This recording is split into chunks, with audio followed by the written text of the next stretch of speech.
Hello and welcome to the PM Forum event.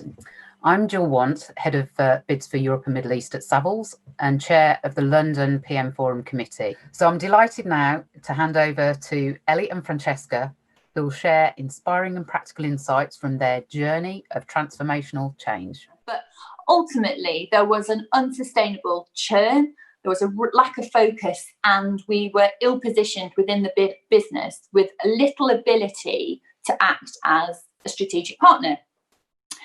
But the business at the time didn't recognise that there was actually a problem. I wanted to use this model because I thought it was a good way of cutting through the complexity of all the different people who were interacting with Ellie's bid team. And there were many. So not just, where were they in the hierarchy, but what division were they in? What subject areas were they interested in? What was the geography? Were they in the regions?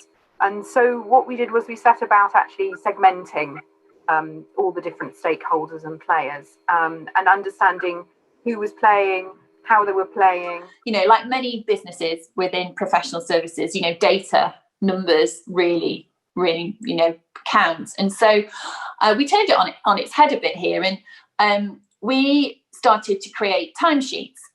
And I appreciate that timesheets, and it's not rocket science, it's not something new, but it was something new within our sector of the business. We weren't required to keep timesheets, but we did this because we used it as a way to demonstrate that where teams were essentially using us as an admin resource with overspill, and it also showed when we were really putting an unequal level of resource onto bids that didn't necessarily warrant that amount of input. So what's your view on focusing on win rate as a metric of success? I personally very much feel it is far more beneficial to the business to focus on how much money you are securing.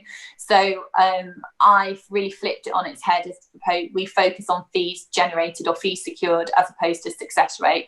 They do, tend to marry up in the round, but I would much rather us be winning one or two fee opportunities worth multi-million pounds than winning 50 ones that, are sort of incremental fees.